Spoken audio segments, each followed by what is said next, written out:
1 महिन्यानंतर अहो घरी आले आणि मुलांच्या चेहऱ्यावरचा आनंद तुम्हाला दिसतच असेल. पप्पा आले ती गोष्ट वेगळी आणि पप्पांनी मोठं गिफ्ट आणलं आहे ती गोष्ट वेगळी होती यांच्यासाठी.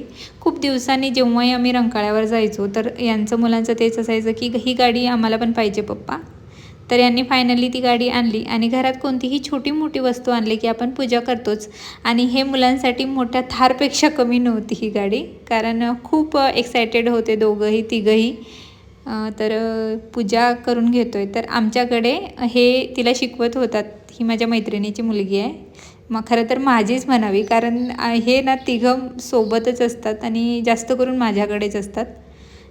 तर आमच्याकडे ना मराठवाड्यात अंगठ्याने लावलं जातं, नाम मोडलं जातं आणि पूजा कोणतीही केली जाते. इकडं दुसऱ्या बोटाने केले जातं, पण आमच्याकडे जेव्हा हळदी कुंकू वगैरे होतं तर अंगठ्याने केलं जातं. तेच हे तिला शिकवत होते आणि पसार